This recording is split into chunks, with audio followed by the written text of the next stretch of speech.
Hello बच्चों। तो आज मैं एक क्वेश्चन लेकर आया हूँ, ठीक है। इसमें SIR इफेक्ट का एप्लीकेशन है ये, ठीक है। चलो, तो इसमें हमें बेसिक नेचर कंपेयर करना है ए और बी में, ठीक है। तो देखते हैं किसका बेसिक नेचर ज़्यादा होगा। तो जैसे देखो, अभी मान लो कि हम नहीं जानते कि इसमें SIR इफेक्ट क्या होता है, कैसे काम करता है, ठीक है। अगर सिंपल इसमें हम लोग सोचे, यहाँ पे NH2 है, तो सिंपली अगर इसमें हम लोग सोचे कि बेसिक नेचर हमें कंपेयर करना है तो कैसे करेंगे। तो देखो, ये हमें दिख रहा है कि लोन पेयर रेजोनेंस स्टेबलाइज है और ये भी लोन पेयर रेजोनेंस स्टेबलाइज है, ठीक है। तो रेजोनेंस वाला फैक्टर तो दोनों में बराबर भी दिख रहा है, ठीक है। तो अब देखो यहाँ पे, जैसे ये लोन पेयर है और ये लोन पेयर है, तो ये लोन पेयर आसानी से H प्लस को इलेक्ट्रॉन दे सकता है, क्योंकि बेसिक नेचर हमें कंपेयर करना है। तो हमें देखना है कि कितना आसानी से H प्लस को इलेक्ट्रॉन कौन दे सकता है, ठीक है। तो यहाँ पे दिख रहा है कि ये नाइट्रोजन से दो बड़े ग्रुप जुड़ा है, यहाँ नाइट्रोजन से 2 हाइड्रोजन जुड़ा है, तो ये आसानी से इलेक्ट्रॉन नहीं दे पाएगा क्योंकि क्रॉडिंग है ना। ऐसे ही सोचेगा बच्चा, ठीक है। यहाँ पे दिख रहा है कि यहाँ छोटे छोटे ग्रुप जुड़ा हुआ है, ये आसानी से इलेक्ट्रॉन दे सकता है।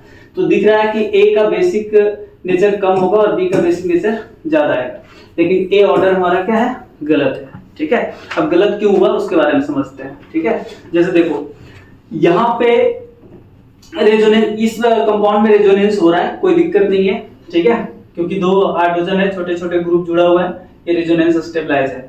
अब यहाँ पे दिख रहा है कि ये नाइट्रोजन है, ये 2 बड़े बड़े ग्रुप जुड़ा हुआ है, CH3 बड़े ग्रुप में कंसीडर किया जाता है और इसका ऑर्थो पोजीशन पे भी बड़े बड़े ग्रुप जुड़ा हुआ है। तो क्या होता है कि ये रेजोनेंस यहाँ पे SIR इफेक्ट कम करता है और SIR इफेक्ट की वजह से ये प्लेन क्या होता है, चेंज हो जाता है। अभी जैसे ये प्लेन दिख रहा है कि नाइट्रोजन है और ये CH3 इस बोर्ड के प्लेन में ही है, ठीक है। अब होता क्या है कि ये बड़े बड़े ग्रुप आने की वजह से ये अपना प्लेन चेंज कर देता है, मतलब एक मिथाइल बोर्ड के अंदर की ओर जाएगा और एक मिथाइल बोर्ड के बाहर की तरफ आएगा।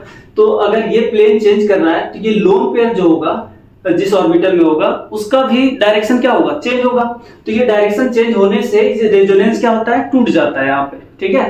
तो इसी को बोलते हैं SIR, ठीक है, steric inhibition of resonance. Resonance में ये बाधा डाल रहा है, ठीक है। तो चलो, अब ये रेजोनेंस नहीं कर पाएगा, तो बताओ, ये तो रेजोनेंस स्टेबलाइज है ही है, ये रेजोनेंस कर रहा है यहाँ से इस तरह से, लेकिन ये रेजोनेंस में पार्टिसिपेट नहीं कर पाएगा। तो अब इसको किसी अदर को इलेक्ट्रॉन देना आसान हो जाएगा, जबकि यहाँ पे इलेक्ट्रॉन नहीं दे पाएगा, क्योंकि रेजोनेंस स्टेबलाइज लोन पेयर हो गया और ये अब लोन पेयर रेजोनेंस में नहीं जा रहा है, तो ये आसानी से H प्लस को इलेक्ट्रॉन देगा, ठीक है। तो देखा जाए तो A का बेसिक नेचर क्या होगा, B से ज्यादा होगा, क्योंकि ये जल्दी इलेक्ट्रॉन देगा H प्लस को, ठीक है। तो इसी को SIR इफेक्ट बोलते हैं, ठीक है। और SIR इफेक्ट की वजह से यहाँ पे प्लेन चेंज हो जाता है, जिससे रेजोनेंस हमारा टूट जाता है और बेसिक नेचर बढ़ जाता है। चलो, थैंक यू।